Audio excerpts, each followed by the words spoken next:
everybody. Welcome to the Mayday Morning Show. I'm Julie Roginsky here with a traveling Michelle Kinney. Michelle is in the car, so we've heard, in and out, which is why we're a little late. We're trying to figure out some technical difficulties. But while we were doing that, I was looking at the chat, and you guys, coffee and conversation is never going to end. I just want everybody to know today's the last over it, which doesn't mean that all of us are going away. Michelle and I will always be here on Saturday mornings for coffee and conversation. That is literally our favorite show to do because it's so interactive and we love spending our mornings with you. Over it is ending, but it doesn't mean that you can't find Tara on her Substack Uncompromised. It doesn't mean that you can't find JoJo on her Substack. Are you effing kidding me? And she's also got the Siren, which is why everybody's kind of busy doing their own thing. But Michelle and I are going to be here every morning at 8 a.m. Coffee and conversation will continue. Please don't worry about that. And we have a lot to get through today, Michelle, because there's a lot of stuff going on. Crazy, crazy stuff going on. Can you hear me? Yes. Oh, good. I can hear you back. So Pete Hegseth appears to have committed murder. Because as we were sitting here debating whether he saw a double tap, whether he ordered the second murder of these clinging to the wreckage of their boat fishermen who he claims are drug dealers or drug runners, the truth of the matter is the first order was also illegal, which is that these are not enemy combatants. And if they were, they would have to get arrested and tried. We have due process in this country. And he ordered, with the phrase, kill them all, to murder somebody extrajudiciously without any kind of trial based just on his say-so. We are not at war with Venezuela yet. It certainly seems like Trump is going to take us into war with Venezuela. He's now talking about doing land strikes, Michelle. But the reality is that we are not. Congress is the only authority to declare war. Congress has not given him war powers to declare war. He can execute a war. He cannot initiate a war. These people were not acting in any way that would pose a immediate danger to Americans. They were not firing missiles at us. They were not engaged in trying to murder us. If we are going to now say that we are going to murder people who are running drugs, then I guess we're going to just start going into everywhere in this country and murdering extrajudiciously anybody who deals drugs. I guess we're just going to start from the guy at the party who sells you coke to El Chapo, who is sitting in prison. I guess we're just going to start killing them now. And, all of that is kind of silly. I don't know how else to say it. So Michelle, I don't know if we have elements for this, but he tried to excuse what happened. Do you want to play that? Oh, yes. Where to begin here? Okay. Let's see. Let's go with, there's a bunch of clips, guys. I pulled a bajillion last night. So we're going to start with Hegseth. That's just not really knowing, pretending he doesn't know what's going on. What politicians and the press does to warfighters. President Trump has empowered commanders to do what is necessary, which is dark and difficult things in the dead of night on behalf of the American people. We support them, and we will stop the poisoning of the American people. And Mr. Secretary, on the second strike, you said it happened more than an hour after the first. Did I hear it correctly? I couldn't tell you the exact amount of time. Minutes, or you went off the room, is what you're saying. I already stated my answer quite clearly. So remember this. So, first of all, what is striking about this is that they are throwing the people below him under the bus. Mm-hmm. This warrior ethos that he keeps talking about apparently includes having the buck stop with anybody who's not Pete Hegseth. And if anybody has any questions whatsoever about what these senators and congresswomen and men meant about disobeying illegal orders, now you know, because Hegseth is asking you to engage in illegal orders, and when you do, he's going to blame it on you, not on himself. That's where we are.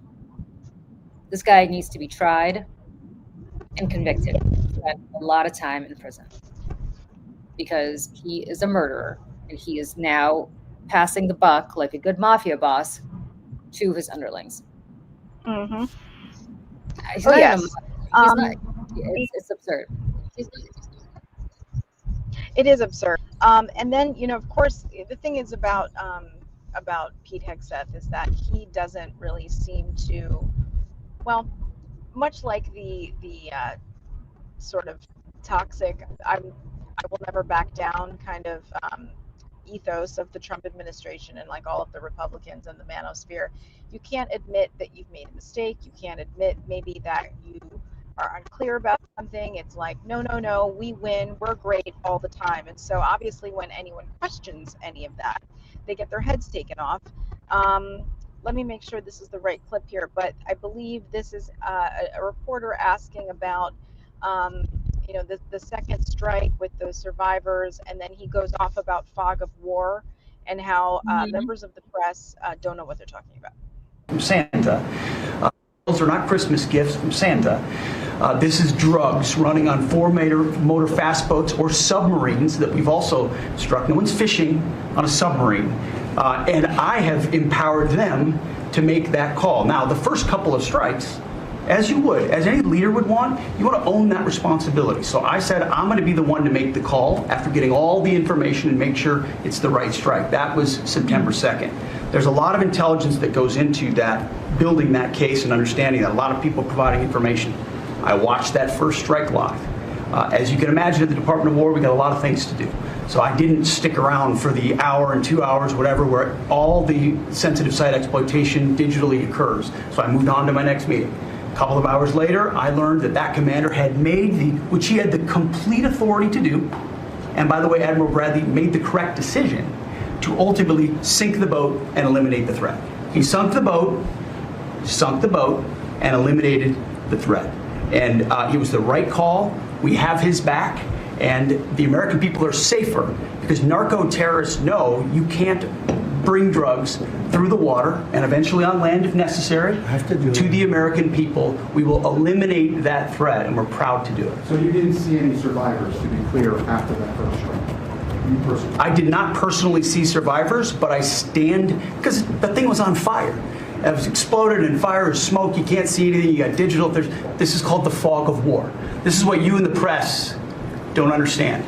You sit in your air-conditioned offices or up on Capitol Hill and you nitpick and you plant fake stories in the Washington Post about kill everybody, phrases on anonymous sources not based in anything, not based in any truth at all.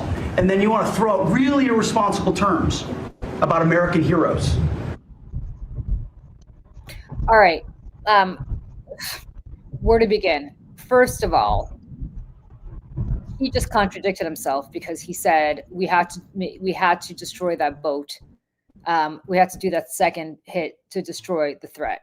But then he proceeds to say that the boat was destroyed. It was on fire. It was burning. What threat is he talking about? These people are clinging to the wreckage of a boat that he conceives was blown up. Yeah. Are they dealing drugs while they're clinging to it? If they're drug dealers, would you arrest them? Why would you kill them if the threat had already been eliminated? And the threat, I presume, was the contents of the boat.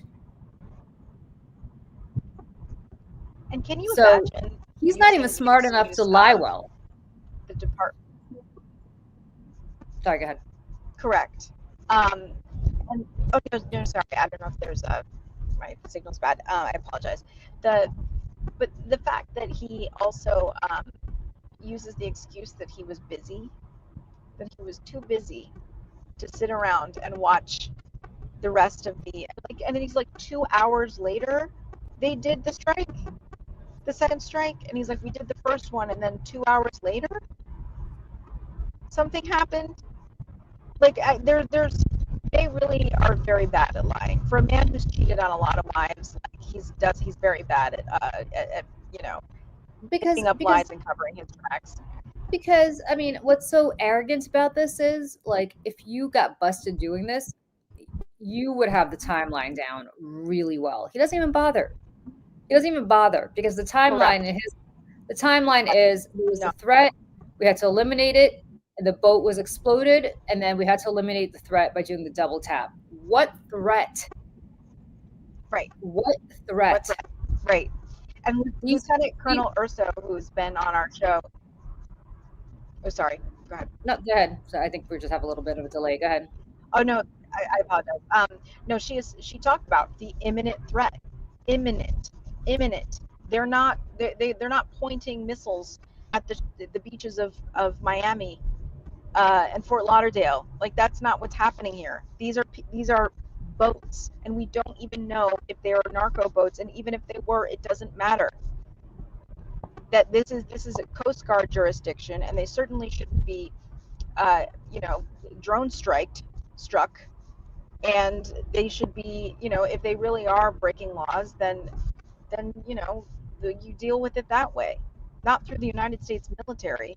And so therefore, domestic and international laws have been broken, and they're trying to cover it up. There is a cover up. This is an active cover up. It's not even a good cover up, Michelle. That's the part that's interesting to me, because they're not doing a good job covering it up. He's not, I mean, I guess this is why he stuck to cheating on his wives, because he got busted. He's like, why even bother anymore?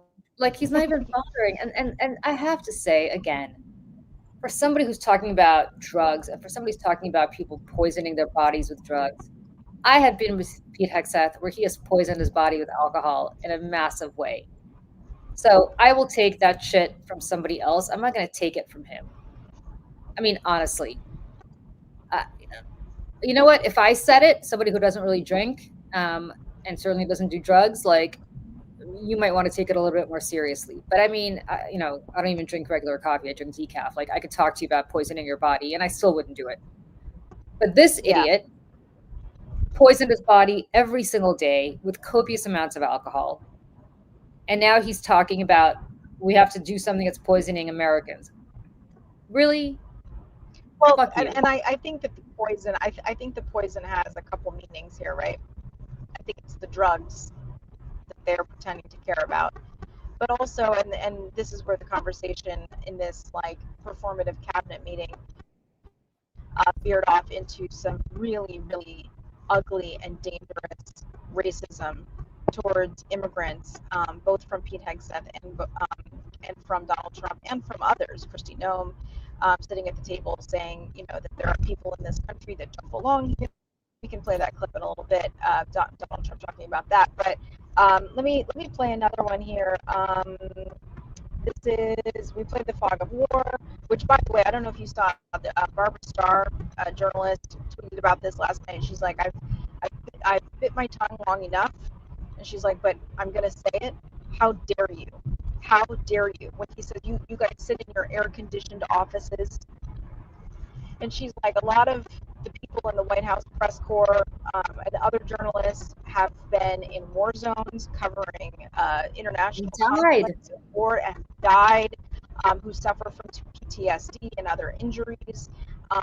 So for him, again, to be out here running his mouth like, you know, like an unhinged gym teacher, this is his, like, he is an out of control, mentally unwell man who just throws insults at anyone that he feels threatened by, including journalists. And it makes total sense why the Pentagon's press corps has been completely gutted, and they have a bunch of teenage sycophants in the press room at the Pentagon now, including Laura Loomer, Matt Gaetz, you know, and others. This is why, because people like Pete Hegseth cannot take questions, and they cannot take any amount of scrutiny. Yeah, I mean, that's exactly right. And you have all of these sycophants who are sitting at the Pentagon now saying, oh, look at me, I didn't go to college and I still ended up here. Why would you go to college and want to be a journalist? Yeah, well, because you don't need a journalism degree. Yeah, because the real journalists are running down stories at the Washington Post, while they still can, while Jeff Bezos still allows them, to write stories about how Pete Hegseth said, kill them all. That's right. That's right. Which I have no doubt that he did, because he cosplays a warrior. That is what he does. Oh yeah, he's like G.I. Joeing. And so here is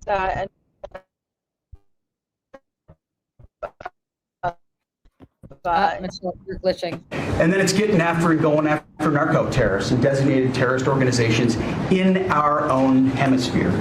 As I've said, and I'll say again, we've only just begun striking narco boats and putting narco terrorists at the bottom of the ocean because they've been poisoning the American people.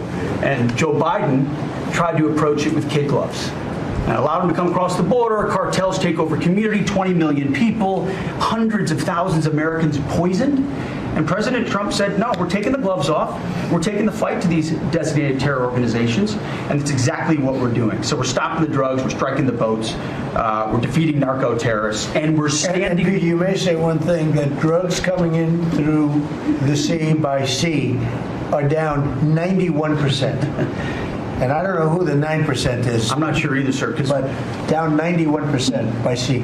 We've had a bit of a pause because it's hard to find boats to strike right now, which is the entire point, right? Deterrence has to matter, not arrest and hand over and then do it again, the rinse and repeat approach of previous administrations. This is meant to get after that approach. And I will just end by saying,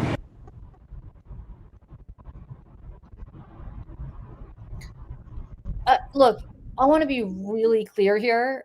They are taking us to war extrajudiciously. They are using a stupid phrase concocted by Nancy Reagan called the war on drugs, that's 45 years old.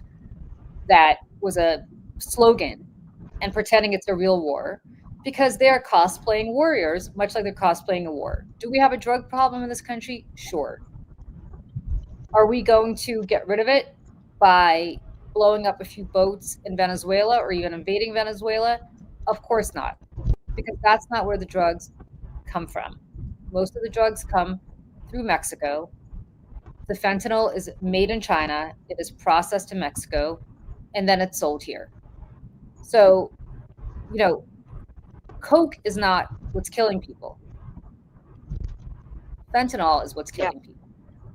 And the fentanyl in the cocaine. And right. Yeah, right. And what are we doing here? Like, where are we stopping? But more relevantly, Congress has not authorized a war. And the fact that Congress is just sitting there, pliant, not saying anything. Roger Wicker, chairman of the Senate Armed Services Committee, where are you? I've never seen a body that is more happy to have somebody take away their prerogative than this Congress. Yes. Like, I think it's like they like to be humiliated. You know those people who are into that, like being whipped and humiliated. Yeah, like S&M. Yeah. Yeah. This is Republicans in Congress. This is what they're into. What a great point. Like, they want to be dominated. Yeah, it's insane. It's insane. Yeah, it's crazy. You have the power to stop this. As in, cut off funding. You also have the power of the purse, but you're too afraid of a primary. So now you're going to be, some 19-year-old kid is going to be dying in Venezuela because we're about to do land strikes. And I assume after that, we're going to just invade Venezuela if Maduro doesn't leave. For what? For what? I get it. Maduro's a bad guy. Yeah, that's part of the problem here, right? Is that they are going after someone who's bad. These are bad guys. And so they hide behind that and try to do the whataboutism about this. And it's the same. I mean, this is their way of trying to like massage and soften, the shocking nature of what it is that they're doing and the illegal nature of what they're doing. And they're trying to make this argument that, to get rid of these bad guys, we have to bend a few rules. And we're tough guys. And don't you want tough guys like me in here doing these things and bending the rules to make sure your family is safe? And by the way, Joe Biden, it's that the amount of times that Joe Biden was mentioned in this cabinet meeting yesterday was like comical, because it was let's see, the Secretary of Agriculture said that Joe Biden's trying to buy an election by increasing SNAP benefits. You know what I mean? J.D. Vance said that the reason that people can't afford homes anymore is because 20 million illegals were stealing homes. Like, it's just, These people would fall off a bike and then grab their knee and go, oh, Joe Biden. So, like, this is, again, they're trying to blame Joe Biden for something that they are causing, that they're doing this. And here's another clip of Donald Trump talking about, the fact that they're going to strike on land very soon. I mean, he already signaled this on Truth Social the other night, saying that he was closing airspace over Venezuela. So here's a clip of him saying this. Those numbers are down. Those numbers are down. They're way down. And they're down because we're doing these strikes, and we're going to start doing those strikes on land too. The land is much easier. It's much easier. And we know the routes they take. We know everything about them. We know where they live. We know where the bad ones live. And we're going to start that very soon too. Mr. President, Okay, first of all, I wanted to say this. He just pardoned the former president of Honduras, who was caught on tape saying that he wants coke up the nose of every single American, who worked with El Chapo to traffic drugs to this country. So can somebody explain to me what we're doing in Venezuela? Like, why don't we just cut to the chase? We want their oil, right? We want their oil. Why don't we just say so? This is Iraq part 2. We want their oil. And it's going to work out just as well as it did in Iraq. And this is the quote unquote peace president. While this is happening, Michelle, literally the same time this is happening, and I have a Substack coming out on this in a few minutes because nobody, again, is talking about this in a holistic way. Jared Kushner and Steve Witkoff went to the Kremlin yesterday to meet with Vladimir Putin. But I repeat myself, Donald Trump. With Vladimir Putin. It was a 5-hour meeting. Putin kept them waiting for an hour while he gave some anti-American speech or anti-West speech somewhere else. He finally shows up. They sit around an ornate table. It is Kushner and Witkoff and 2 translators. And then it is Putin, Ushakov, who is Putin's foreign advisor, he's his advisor on foreign policy. And the reason I'm mentioning these names is it's important. A guy named Kirill Dmitriev. Kirill Dmitriev is not somebody who works for the Russian Federation. He runs the Russian Sovereign Wealth Fund, but more relevantly, he's known as Putin's wallet. He's the guy that launders allegedly all the money for Putin. I wouldn't say all because I think Putin's got 2 wallets, but he's known as Putin's wallet. He's his bag man. That's who's at this meeting. The Secretary of State, Marco Rubio, was not at this meeting. Nobody who works for the United States government and whose priority is the United States government was at this meeting. The people who are at this meeting are the people who will stand to profit from a deal that they put together, that was on the table, that would allow the United States to take 50% of all the funds in any reconstruction of Ukraine.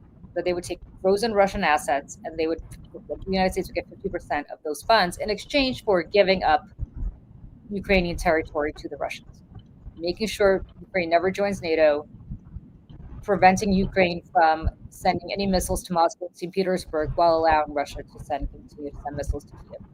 By send, I mean shoot missiles at Kiev. What nobody's talking about is that this is a grift by people who run Trump's crypto fund, which is Witkoff's son, and Jared Kushner, who runs a private equity fund that got $2 billion with a B dollars from the Saudis, despite the fact that the Saudi Sovereign Wealth Fund advisor said this is a bad investment. Mohammed bin Salman, who's the ruler of Saudi Arabia, overruled them and said, no, this is a good investment. And he was right. It paid off. Look at where he was, sitting next to Trump in the White House 2 weeks ago after having murdered in cold blood an American green card holder. So I'm saying all of this to say that all of this is interconnected. This whole notion of what we're doing at war in Venezuela and what we already know the Russians are doing with the Americans in Ukraine is a way for people close to Trump, including the Trump family, to make money. Yep. And it is shameful. And I invoke for people who know their history. In 1939, I'm sorry, Michelle, I got to go down this road for 1 second. No, we had the Molotov-Ribbentrop Pact, which secretly was a non-aggression pact between Vyacheslav Molotov, who was the Russian foreign minister, and Joachim von Ribbentrop, who was the Nazi foreign minister. And the secret provisions of this pact were that they were going to divide Eastern Europe among themselves, which is why when the Nazis attacked Germany, when the Nazis attacked Poland on September 1st, 1939, a few days later, the Russians moved in and they took the eastern part of Poland, and the Nazis took the western part of Poland and carved up Poland. That was a horrible, shameful, terrible, awful moment in world history that will go down in infamy for the rest of humanity. However, at least they were doing it for their countries. Not to excuse it, but they were doing it for their countries. These people are not even doing this for the United States, although, of course, if they did it for the United States, it would be shameful and awful and unacceptable. They're doing it to line their own pockets. Because if they were doing this for the United States, Marco Rubio would not have been sitting at the at the cabinet meeting yesterday. I think you have a clip of that. Sucking up to Trump. He would have been sitting across the table from Putin, representing the United States of America. That's not who was there. Right. And if that doesn't tell you everything about what this administration thinks foreign policy is about, I don't know what does. I don't often say this, but I strongly recommend you go to my Substack, because I legitimately stayed up till 2 a.m. writing this yesterday. I was so enraged. And I'm so enraged that the New York Times and all of these other people don't put this together. They write this as a one-off. They write this as a, oh, well, this happened. And then Kushner and Wickoff went to meet with Putin. Tell the people what this is about. Tell the people what this is about. The only one who gets it, and I strongly urge you to watch her show, was Erin Burnett. Mm-hmm. She got it. She got it. Nobody else. You have that clip of Rubio? Because it's just infuriating that he was in Washington. I do. Hold on one moment. Let's see. Here it is. I have it labeled Rubio kissing ass, Trump sleeping. Yep, go ahead. Never would have happened if you've been president. But this war is going on, and the president is trying to end it, not because, listen, we got a million things to focus on in the world as a country, but he's the only leader in the world that can help end it. And that's why that's why even as we speak to you now, Steve Witkoff is in Moscow trying to find a way to end this war, to save lives of 9,000 people, Mr. President, as you know, are dying every week. More people were started, it never would. Yeah. Okay. Saving lives. That's what it's about. I mean, if I'm Marco Rubio, I just went from being a United States senator with agency and power of my own, and being a massive anti-Russia hawk and very pro-Ukrainian, to suddenly now being relegated to sitting next to Trump and kissing his ass, as you so aptly put it there, Michelle, while two guys, one of whom runs a private equity fund, the other one of whom started a crypto fund that has not released its money and has not released its contributions, are sitting across from the leader of Russia. Could you imagine when Henry Kissinger, who's the last person to have the title that Marco Rubio has, which is both Secretary of State and National Security Advisor, could you imagine if Henry Kissinger, who I hope is burning in hell somewhere, had somebody else sitting across from, I think it was Deng Xiaoping in China when he was negotiating with him? I mean, of course not. Of course not. Because he didn't just have the title. He wasn't just cosplaying Secretary of State and NSA, National Security Advisor. He actually was doing the work. I don't know what Rubio does all day long. Oh, no.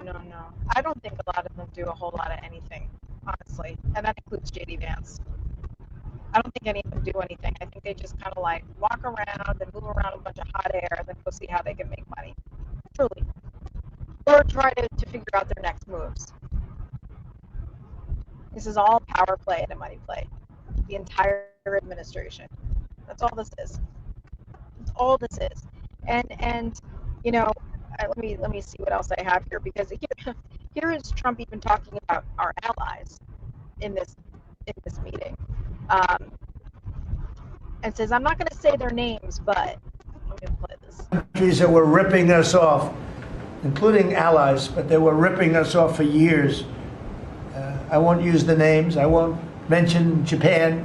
I refuse to mention South Korea. I will not mention names. But they were ripping us off like nobody's ever been ripped off before. And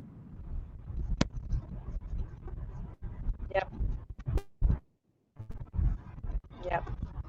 I mean, Cool. Yeah, and then, to go back to domestic politics, I don't know if you have this, but what he said about Somalis in Minnesota. Yes. Oh, yes. Let's see. Hold on one I mean, second. I have it. Yeah, because it was really, really disgusting. And he went on and on and on. Let that. Let me play this other clip where he went on and on about ending all his wars and how he should get a peace prize for each war. 8 wars, but we're going to do one more, I think. I hope. Every time I end a war, they say if President Trump ends that war, he's going to get the Nobel Prize. If I end that war, well, he won't get it for that war, but if he ever gets it for the next war, now they're saying if he ever ends the war with Russia and Ukraine, he's going to get the Nobel Prize. What about the other 8 wars? India, Pakistan. Think of all the wars I ended. I should get the Nobel Prize for every war, but I don't want. I don't want to be greedy. Yuck foo, correct. That fool can end a bowel movement. Correct. And let me just put up here. This is Trump talking about this tipping point that the United States is in, and I want to put this into context. It's not just Trump being a racist old crank. This is the propaganda that's being put out by the Department of Labor, by the Department of Agriculture, by, the State Department. Every piece of this administration is putting out white nationalist propaganda. The Department of Labor has been doing these weird sort of Norman Rockwell-esque cartoon white guys doing different jobs. It is so above and beyond. And in this moment where we are dehumanizing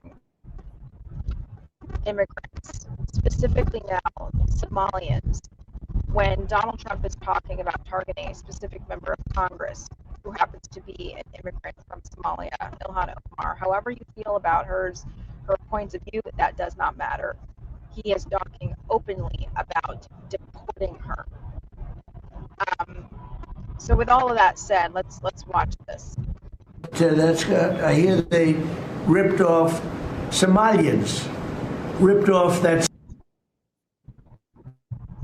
Hold on, is this working? Hold on, I don't know if it's my connection or not. I hear they contribute now billions every year, billions of dollars, and they contribute nothing. The welfare is like 88%. They contribute nothing. I don't want them in our country, I'll be honest with you, okay? Somebody would say, oh, that's not politically correct. I don't care. I don't want them in our country. Their country's no good for a reason.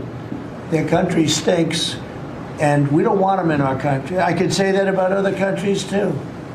We don't want them to hell. We have to rebuild our country. Our country's at a tipping point. We could go bad. We're at a tipping point. I don't know if people mind me saying that, but I'm saying it.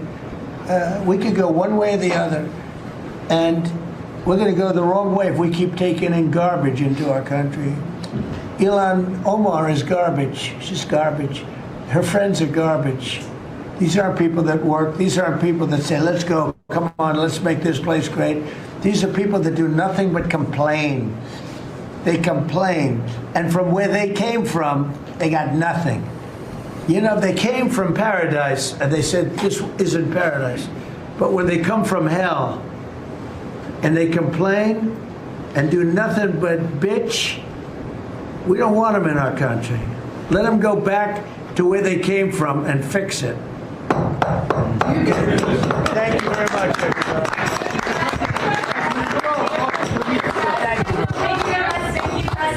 Mr. President, has Maduro offered to leave? And then they all applaud. I just want to say this. I just want to preface preface this with, and I'm not going to give details other than the top line here, is I got into an argument with a man, a Trumper man, who didn't want to admit he was a Trumper until the end, in a restaurant in Palm Springs about Ilhan Omar. He called her, and this was 2 years ago, called her Somali filth. Well, he sat at my dinner table as he was a guest of someone else that I was with. I have never so quickly gotten in someone's face in my life. And if you know Palm Springs, if you know Melvin, that's where I was. And I ended up, my husband's laughing because he was there. But in the moment, it was not funny. And it's still not funny. It's just, you can't have a laugh because it's just so ridiculous. But the man ended up throwing an entire glass of wine at me. I didn't know that. This happened a couple years ago. And called her Somali filth. Again, I do not care how you feel about her stances on Israel or marginal tax rate. Like, I don't care. You do not speak about people that way, especially in the light of their immigration status or where they came from or what religion they practice. It does not matter. Of course, it's a woman, but you know, this is dangerous rhetoric. Very, very dangerous in this moment, especially. I just want to be very clear. I don't think Donald Trump can identify Somalia on the map. Oh, please. I don't think Donald Trump knows the first thing about Somalia. All he knows is that people coming from Somalia are black. And they are inhuman garbage to him. This is the kind of dehumanizing talk that if you open up Mein Kampf and you read it, which I have done, you hear about Jews in the 1920s when Adolf Hitler wrote Mein Kampf. It is almost verbatim. I mean, garbage, human vermin. What's the difference? Right? And words vermin in speeches written by Stephen Miller, who, by the way, his wife is going on tirades on CNN and online saying, you can't call us Nazis. You people call us Nazis. I'm like, well, then stop acting like Nazis. Then stop acting like Nazis. They're going after Jennifer Welch from I've Had It for calling them Nazis. And Jennifer Welch was like, I'm going to call you whatever I want because you are Nazis. And they are. And she's right. Like, we stand with Jen Welch, like 100%. 100%. And they are Nazis. And don't complain about name calling when you are sitting next to a man who is calling other people garbage. Do you know what you do with garbage? You destroy it. Yep. That's what you do with garbage. You are putting a target on them like I cannot imagine. Forget Ilhan Omar. She's got security. Right. She'll be okay. Mm-hmm. But she's just she's a boogeyman. She's a boogeyman. She talks out against him. She votes in ways offend him. She's wearing I think she wears a hijab, or I don't know what you call it in Somalia, but she wears a head covering. Everything about her is antithetical, and she's black. Everything about her is antithetical in an immigrant. To Donald Trump, there was a quote from a congresswoman. I think you might have sent it to me, Michelle. I forgot who this congresswoman was. Somebody sent it. That said that, and she went on Fox, I believe, and said I'm going to make this up, it may be 10, I think that's what she said. 1 out of every 10 Americans, 1 out of every 10 people living in this country is foreign born. We can't do that. They've got to get out. Okay, that's me. I'm foreign born. And I think I've contributed to this country quite a bit. Great deal. It's it's you can't help but think about. I understand Hitler's Hitler, and there was only one Hitler, and don't compare things. But I was like, we have to compare things to the worst atrocities and genocides of modern history, because if we don't, we are in a position to repeat them, especially as the most powerful country in the world. Yeah. And a madman in an executive role that sees power and no one is checking him. And Donald Trump, because of his psychopathic and sociopathic tendencies, is capable of things that I don't think most people can even imagine. And when you think about how the Holocaust happened, it started with words. The Holocaust started with words. It started with rhetoric. It started with imagery and othering. And then that led to, you know, Jews couldn't go to parks. And then neighborhoods were invaded, and people were ripped from their homes, thrown into the backs of vans. Sound familiar? That's where we are. That's what's going on. And they were thrown into camps and jails, concentration camps, until eventually they realized that the final solution to this problem was extermination. And they had to industrialize an extermination effort to kill 10 million people, 6 million of which were Jews. So this is why we say things like those who don't remember history are doomed to repeat it, because we are repeating it in the next 100-year cycle of this world and everything that, I mean, it's Mein Kampf, speaking of, was the book that Donald Trump kept next to his bedside.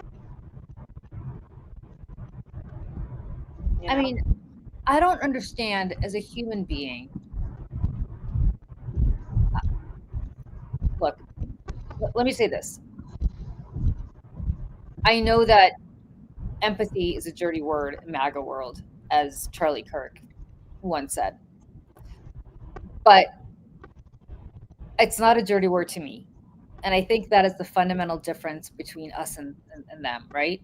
Like, to me, being empathetic is probably the best character trait you can have. Yes, if you're empathetic, you're not going to do so well working at Goldman Sachs. Right. Right?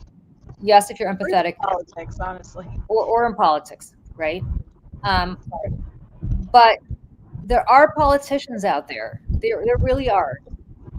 Few and far between who I know, because I've worked for them, who truly are empathetic people, who truly are in it for the right reasons. Like, we've had Tom Malinowski on the show before, not this show, but on Over It before. He wants to get back into Congress because he truly wants to help, especially in Ukraine. My old boss, Congressman Pallone, who's now the ranking member of Commerce Committee, he is in it for all the right reasons. He wants to help because he's really committed to healthcare reform. Like, he wants to make sure that people have good healthcare. Like, these people really are in it. Like, I'm not suggesting that they campaign as, you know, you got to win elections, and it's a cutthroat world. Yeah. But their motivations are right. They truly, truly are. Like, I believe Bernie Sanders, I don't agree with him on a lot of things, but I believe Bernie Sanders is in this for the right reasons. Like, in his mind, he truly wants, you know, like all of these people, I believe that. And contrast that with Donald Trump, who truly, and I mean truly, is a misanthrope. I don't know how else to describe him. He doesn't do anything that doesn't benefit him. I'm like, he won't answer the phone unless he thinks it's for him. Do you know what I mean? Like, it's like, that's the kind of person he is. It's his whole MO. I just don't get it. And, you know, it's, I mean, I get it, but I mean, the fact that this country elected somebody knowing who he was the second time, who refers to people as garbage. Like, listen, there are people in this world I truly cannot stand. Let me use an example. I cannot stand Phil Murphy, the governor of New Jersey. I have very good reason to truly loathe and despise Phil Murphy, the governor of New Jersey. In my worst nightmare, I would never refer to him as garbage. He is a human being with whom I disagree on a lot of things. I don't particularly think he's a great guy. But I would never, ever, ever, ever refer to another human being as garbage for a number of reasons, not the least of which is, what do you do with the garbage? You take it out and you destroy it. People are asking quickly about Tennessee 7, domestic politics. Let's move on. Let me talk about Tennessee 7 for a second. Let me put on my political consultant hat. Yeah. Do you have any? I have more comments to discuss, but yes. Go ahead. No, go ahead. I have a Go ahead. bit Sorry. well, there was a couple domestic things that I wanted to get to, and we can do it quickly. But I think that part of it is, you know, Donald Trump's health as a part of this. Donald Trump was falling asleep during several moments throughout the cabinet meeting, one including Robert Kennedy speaking to him. When you moved to Oregon and you got injured, you went to a hospital, you would have to spend maybe 45 minutes filling out forms on a clipboard because your doctors there could not get your health care. We are moving to return to the states and to bring the level of education back up, making sure our students can read, are reintroducing the science of reading in schools. And going into next year, I can say, sir, that we are moving to return education to the states and to bring the level of education back up, making sure our students can read. Thank you, Mr. President, for being willing to take a bullet for this country. And if you were to ask me what I'm grateful for, whether it's a Thanksgiving, it's a Christmas, a Hanukkah, a New Year's, any time of year, the fact that this president, after 4 years serving in office, he could have just left it in the rearview mirror and went on to really enjoy retirement. But he is willing to take a bullet for all of you tuning in at home because he believes in his flag, our freedom, our liberties, and to save the greatest country in the history of the world. So I'm grateful this holiday season for you, Mr. President. You're willing to take a bullet for all of us, and by all of us, it's the American public. So first of all, I just want to I want to address people in the comments. Someone said the lady on the right is having sound issues. Yes, I'm doing this show from my car. And someone else said, please correct technical sound issues. I'm in my car. I'm having issues with my signal. So my name is Michelle, and I'm so glad you're here. And I'm just letting you know that I'm doing the show remotely instead of making Julie do it by herself. So just letting you know. We're doing our best here, you guys. Yeah, we're doing the best we can to bring you these stories. So that being said, he went on, and he was lying about his health, and he was lying about inflation, he was lying about Joe Biden. But then he said that basically he went on to talk about affordability, and it's very obvious, and this will bring us into the Tennessee 7 closing here, is that affordability and the fact that Americans are struggling. Donald Trump's annoyed by this. He's annoyed that this is the problem that won't go away. It's the economy, stupid, James Carville once said, and it still is. And Donald Trump doesn't want to hear about it. So I put together this before and after of Donald Trump talking about how he's going to lower prices during the campaign, and what he said yesterday. So when I win, I will immediately bring prices down starting on day one. Many months later. About affordability. They just say the word. It doesn't mean anything to anybody. They just say it. Affordability. Eggs. You did a great job on that, Madam Secretary. We got the egg prices way down. The word affordability is a con job by the Democrats. They say affordable. I watched the other day where some very low IQ congresswoman talked about affordability. She had no idea. Their prices were much higher. About affordability. They just say the word. It doesn't mean anything to anybody. They just say it.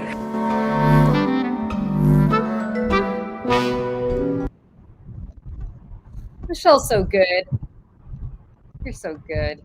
Yeah. Hey, I just want to Tommy. say hi to Tommy. I just want to say hello to Tommy and just thank him for watching. Thanks for being here, Tommy. I am going to put you in timeout, but I just wanted to say thank you for your wonderful, wonderful comments. She's not going to pull over because she's got to get home. Yeah. And we're doing the best we can here today. And so let me let me just talk about it. Tennessee 7. Tennessee 7 is not a Democratic district, and she was never going to win that seat. I know that Democrats invested a lot of money in it, a lot of time in it. I know a lot of people felt that it was a devastating loss. It was not a devastating loss. She knew she was not going to win. The key here is to underscore that she lost a district that her predecessor had won, or the Republican who had been running before he resigned, which is why we have a special election, Mark Green. He won that district by 22 points, as did Donald Trump. The guy who won yesterday, the Republican, won it by 8. And that's great, because if you have that kind of 15-point shift, effectively, what you're talking about here is a shellacking that Democrats are going to give Republicans in swing districts in November if this trend keeps up. I mean, what that means is that voters who voted for Trump last time hate Trump and voted for a progressive Democrat this time to send a message. And I think that's something that's really important for people to know. I'm not depressed about Tennessee 7. I'm actually energized about Tennessee 7. And it's, you know, you're going to see retirements from Republicans. If you are somebody like a Mike Lawler or a Tom Kaine in New Jersey, or any Chris Latta on Long Island, or some of these, California is not going to be redistricted, so good luck to them. There's not going to be many Republicans left. Even these districts in Texas that they're trying to push, that the court said they couldn't, but obviously the Supreme Court is going to allow them to do it anyway, I assume. They made some mistakes there because they created Republican districts with Latino voters in them. Latinos are not putting up with this shit this year. So it's going to be a shellacking if things continue this way. And I don't want people to be upset. I want you to understand that she swung a 20 plus 22 R district to being a plus 8 R district. First of all, if she wanted to run next year, she could make the argument again that she did this and that in this environment with this guy now having a record, because he's going to have a record now. He's going to, effectively going to be potentially a doable district. I don't know if that's a doable district. I don't know if that's a district where Democrats are going to invest next year because there's so many other opportunities for a pickup. But legitimately, you have the opportunity for a pickup. I can think of 5 off the top of my head just in New York, New Jersey.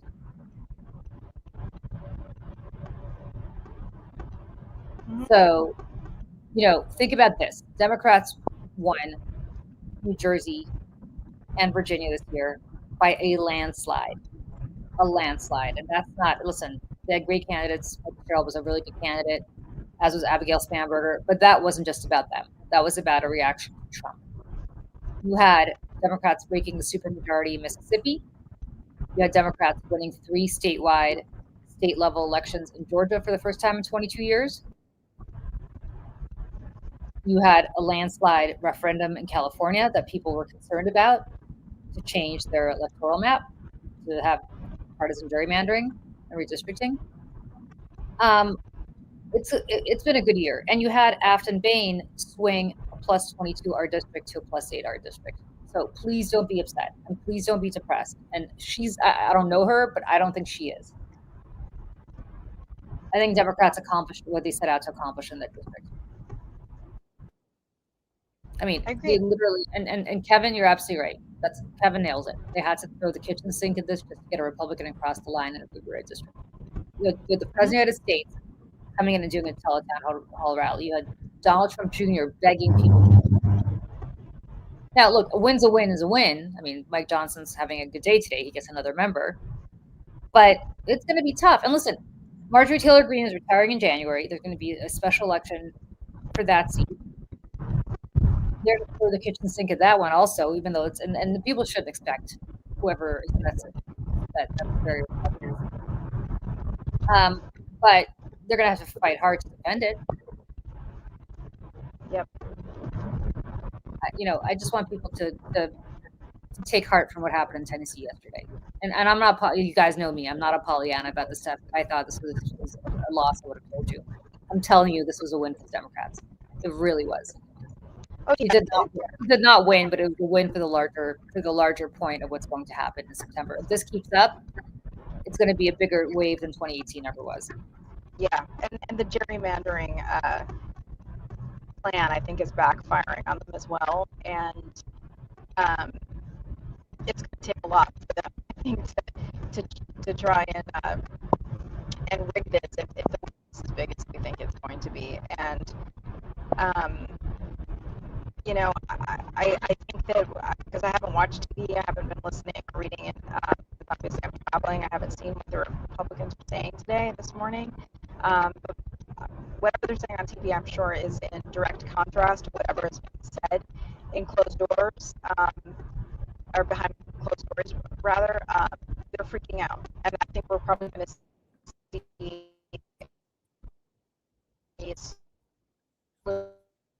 Michelle, we really are losing you. You're really coming in and out. No, it's okay. I know what you're saying. I also want to say there was another election that people should pay attention to.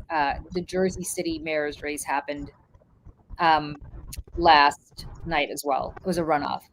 And there was a contest between a man named James Solomon, who was a young, progressive councilman, and Jim McGreevey. If people remember Jim McGreevey, the former governor of New Jersey, who had a scandal about 25 years ago, kind of went to political rehab, did a lot of good things, especially with prisoner reentry for women. I mean, really just did some very good work.